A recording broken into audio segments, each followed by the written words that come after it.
কখনো গাজা কখনো বাবা। হ্যালো এভরিওয়ান, মামুন লায়লা সিরিজের নতুন পর্বে আপনাকে স্বাগতম। আমাকে প্রতিদিন ভাইয়া সে মেরেছে, একটা দুইটা দিন না। আমাদের টিকটকের রাজপুত্র পেন্সিল মামুন তার দ্বিতীয় বউ মোহনাকে ঠিক লায়লার মতো কুত্তা মায়ের মাইরা ভাই পুরো ফেস চেহারার জিওগ্রাফি চেঞ্জ করে ফেলছে। এটা পুরো মানুষ মানুষকে মারতে পারে। মায়ের কোয়ালিটি দেখছেন, পুরোই হাই কোয়ালিটির মায়ের, পুরো ফেসের ডিসপ্লে চেঞ্জ করে ফেলছে। মামুন আজকে মেরে আমার চেহারা কি বানাই দিছে। একদিকে ফুটবল বিশ্বকাপ জমে উঠেছে, আর একদিকে মামুন লায়লা খেলা শুরু হয়ে গেছে। পার্থক্য হচ্ছে কি জানেন, একদল মাঠে খেলে আর একদল খাটে খেলে। ওর বিছানায় একসাথে 5 থেকে 10টা মেয়েও ঘুমাইছে, এরকমও আছে। ওর নিজের ভাবে বলছে যে গতকাল মাঝরাতে হঠাৎ একটা ভিডিও আসলো সামনে, প্লে করে দেখি মামুনের দ্বিতীয় স্ত্রী এই যে মামুন যে কুত্তা মায়ের মারছে এইটার বিশাল একটা সংবাদ সম্মেলন করে বর্ণনা দিতেছে। প্রেস করে আমার সাদা ফেনা বের করে দিয়েছে। আমি আর এইদিকে দেখি আমাদের লায়লা খালাম্মা খুশির ঠেলায় ফেসবুকে ঈদ মোবারক লেখা পোস্ট করতেছে।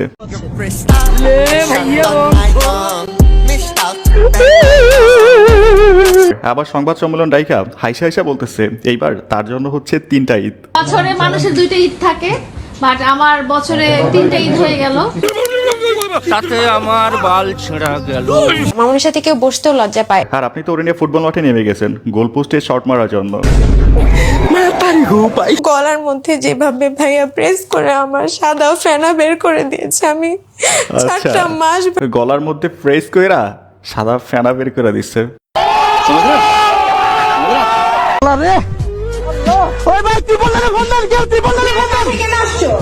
আচ্ছা, কিছু হলেই 999 কল লাগা। লায়লা খেলার দিন শেষ, মৌনা খেলার বাংলাদেশ। হ্যাঁ, কিছু হইলেই শুধু 999। তুমি আমার বাসায় কেন আসছো? আমাকে আবার মারতে? ভাই এদের জন্য 999 নাম্বারটা ব্যান করে দেওয়া উচিত। হ্যাঁ। হ্যালো, হ্যালো, আসসালামু আলাইকুম। ও কি সুন্দর সালাম। কত সুন্দর গেম স্টার্ট করছেন না আপনি? আমি কোনো গেম করিনি। আপনি আমার সাথে এতদিন গেম করে আসছেন, এটা আমি সবার সামনে। গেম শুরু করছেন না লালার সাথে মিলে? আমি কারোর সাথে মিলে কোনো গেম করি। লায়লার সাথে মিলে? আচ্ছা, এরা হচ্ছে গেম খেলে আর আমরা সাধারণ দর্শক, শুধু দেখি আর মজা নেই। আমাকে ঠকিয়ে সবাই জিতেছে, আমাকে ঠকিয়ে সবাই জিতেছে, আমাকে ঠকিয়ে সবাই জিতেছে, কেউ জিতে নাই। সবাই জিতেছে। আর এখানে কি টেক্সট লেখা দেখেন, এমন একটা এক্স থাকলে জীবনে আর কোনো দিন প্রেম আসবে না। প্রেম আসা তো দূরের কথা, প্রেমের কথা মাথায় নিলেও ভাই ট্রমায় জীবন শেষ। ঠকাইছো না, ঠকবা, সময়ের অপেক্ষা। সময়ের অপেক্ষা শেষ, আজকে সেই সময় চলে আসছে। ভাই সব হচ্ছে লালার অভিশাপ।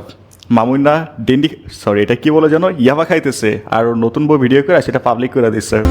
তাকে কৃতজ্ঞতা জানাই। ঠকবা, লায়লার হচ্ছে লায়লার পৌষ মাস আর মামুনার সর্বনাশ। হ্যাঁ, ওই যে একটা কথা আছে না, মায়ের দোয়া সেটা কখনো বিফলে যায় না, জাস্ট একটু সময়ের অপেক্ষা। হ্যাঁ, দোয়া কাজে লাগিয়ে গেছে। ওর বিছানায় একসাথে 5 থেকে 10টা মেয়েও ঘুমাইছে, এরকমও আছে। ওর নিজের ভাবে বলছে যে ওর বিছানা একসাথে 5 থেকে 10টা মেয়ে। ভাই এই তো বিশ্বসেরা অলরাউন্ডার জনিদাকেও হার মানাই ফেলছে। অনেকে বলে না বাংলাদেশের নাম্বার 1 প্লেয়ার হচ্ছে সাকিব আল হাসান, কিন্তু না, আমি বলতে চাই কি সাকিব আল মামুন দিলে পারফেক্ট ছিল। ছোটবেলায় যখন ওর বয়স ধরেন 7, 8, 9, ওইরকম অবস্থায় কম্বলে 2 পাশে 2 মেয়েকে নিয়ে ঘুমাইতো। হোয়াট? আমি নিজে ওর বয়স যখন 8-9, হ্যাঁ, তখন 2 পাশে 2টা মায়া নিয়ে ঘুমাইতো। আর আমি কার চুলটা ছিলাম বলেন, বুইরা হয়ে যাইতেছি, এখনো একটা মায়ের কাছে যাইতে পারলাম না। ভাই এই জীবন রাখার কোনো মানে নাই। আসেন একসাথে সোজা উপরে চলে যাই। আমি বলছিলাম যে ও যখন আমি আর ও যখন আলাদা হয়ে গেছে, ওর বসুন্ধরায় যে ওর আলমিরা দেখে আমি অবাক হয়ে গেছি। 150 প্যাকেট কন্ডম, কোন মানুষের বাসায় থাকে 150 প্যাকেট? আচ্ছা, 150 প্যাকেট কন্ডম। ওকে, তার মানে আমাদের ভাই নতুন করে সালমান মুক্তাদির মতো কোনো একটা কোম্পানির ব্র্যান্ড অ্যাম্বাসেডর হয়েছে। এছাড়া তো ভাই এত থাকা সম্ভব না। আপনাদের সামনে আসা যে আসলে আমার মতো নেক্সট একটা মেয়ে কোনো কিছু শিকার হওয়ার আগে যাতে সে আমার জিনিসটা দেখে, জানে, সত্যতা যাচাই করে। অবশ্যই আমি মিথ্যা হতে পারি, হ্যাঁ সত্য অবশ্যই যাচাই করতে হবে। তারা যাতে আমার কাছ থেকে সত্যতা যাচাই করে তারপর মামুনের সাথে সম্পর্কে জড়ায়, যাতে মামুন আরেকটা মেয়ের ক্ষতি করতে না পারে। আমার কিন্তু আপনাদের সামনে আসার উদ্দেশ্য এটাই, যাতে সে আরেকটা মেয়েকে টার্গেট। সবাই হচ্ছে সোশ্যাল মিডিয়ায় এসে সতর্ক করতে আসে, ভাই বিচার দিতে আসে। তবে একটা বিষয় ভাবলে মজাই লাগে, দেখেন আমি আপনি বাসায় মূল্য পাই আর না পাই, কিন্তু ফেসবুকে সবাই বিচারক।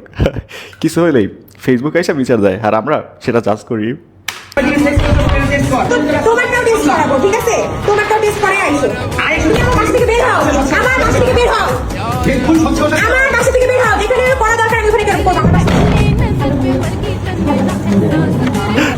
আচ্ছা ভাই, ঠিক কিছুদিন আগে এরকম একটা দৃশ্য আমরা লায়লার বাসায় দেখতে পাচ্ছিলাম। হ্যাঁ, লায়লা ওরে বাসা থেকে বের করে দিচ্ছে, আজকেও তার দ্বিতীয় পার্ট এই মহিলাও বাসা থেকে বের করে দিতেছে। হ্যাঁ, দেখেন সময় যায় মানুষ পাল্টায়, কিন্তু মাগার এই নোটিশ সওয়াল এইটা জীবনও ভালো হবে না। ওই যে একটা কথা আছে না, কুত্তার লেজ ভাই, এটা ঘিদিয়া ডললেও জীবনও সোজা হবে না। হ্যাঁ, আমি এখানে কি মাদক আসক্ত, আমরা দুজন মিলেই মাদক সেবন করছি একসাথে, দুজন সারা রাত সেবন করে পরের দিন। আচ্ছা, দুইটাই একসাথে মাদক সেবন করছে, তার মানে হচ্ছে দুইটাই প্রো লেভেলের বাবাখোর। হ্যাঁ, এদের এখন রিহাবে থাকা উচিত, সবগুলো নিয়ে রিহাবে ঢুকানো উচিত, তাইলে যদি ভাই এদের অত্যাচার থেকে আমরা মুক্তি পাই। তাছাড়া কোনো অপশন দেখতেছি না। আমি আসলে নিজেকে ওরকম নির্দোষ প্রমাণ করতে চাই না, আসলে আমি দোষী, আমার সব দোষ, আমি অনেক খারাপ মানুষ, আমি নেশাগ্রস্ত, আমি নেশায় আসক্ত, নেশা করে ওরে নির্যাতন করছি 4 মাস। যাক, ফাইনালি নিজের মুখে নিজের দোষ স্বীকার করতেছে, কিন্তু ফেসটার দিকে তাকান ভাই, দেখেন আই কি সুন্দর প্রিন্সের মতো চেহারাটা ছিল, আর এখন পুরোই হিরোইনচির মতো হয়ে গেছে। কখনো গাজা কখনো বাবা। জানেন, প্রথমে ভাবতাম লায়লা হয়তো টাকার পাওয়ারে ওর সাথে অন্যায় করতেছে, ওরে 2 দিন পর পর জেল খাটাচ্ছে, কিন্তু না, এই চোদনা আসলে এগুলোরই যোগ্য। ওই যে একটা কথা আছে না, অতিবার বেরো না ঝড়ে পড়ে যাবে। হ্যাঁ, এর সাথে ওই যে জুনিয়র সাকিবের কথা মনে আছে, লিঙ্গ সারা সিংহ কাইটে দিছিল, এরকম হওয়া শুধুমাত্র সময়ের অপেক্ষা। জাস্ট ওয়েট করেন আর দেখেন। 30 থেকে 40 লাখ 45 লাখ এরকম টাকা দিয়েছি। আমাদের যে 4-5 মাসের সম্পর্ক, বাসা ভাড়া থেকে শুরু করে সবই আমি রান করতাম। তারপর ও বিভিন্ন সময় ওর বাড়িতে ওর জমি ছুটাইতে হবে এটা বলে টাকা নিত, ওর বিভিন্ন অ্যামাউন্ট, ওর এই সমস্যার কেসের ক্ষেত্রে আমি কিন্তু বহু টাকা দিয়েছি, ওর যে কেসটা রান চলছে এই ক্ষেত্রে টাকা নিত। লাস্ট ও আমাকে একটা দোকান করার, ও হচ্ছে লালবাগে একটা দোকান করলো, ওটার জন্য আমি টাকা দিয়েছি, পুরোটা আমি করে দিয়েছি। তারপর হচ্ছে ও যমুনা ফিউচার পার্কে একটা দোকান নিতে চাই, এটার জন্যই বেসিক্যালি লাস্ট যে ঝগড়াটা, আমি বলছি না আই এম ডান, আমি আর টাকা খরচ করে সম্পর্ক রান করতে চাই না, আমি আর টাকা খরচ করে কোনো সম্পর্ক চাই না। তখনই সে আমার উপর এরকম। আচ্ছা, তার মানে হচ্ছে এই বেটা মামুনের কাছে এই সকল আন্টি খালাম্মারা, হ্যাঁ, টাকার মেশিন ছাড়া আর কিছুই না, টাকা যতক্ষণ দিবে ততক্ষণ পর্যন্ত ভালো, না দিলে ইচ্ছা মতো মাইরা একদম ফেসবুক ভসকাই ফেলবে। হ্যাঁ, আর এই আন্টিরাও আছে, কচি পোলা ফাইন পাইলে নিজেকে আর কন্ট্রোল করতে পারে না, পুরো আউট অফ কন্ট্রোল হয়ে যায়। হ্যাঁ,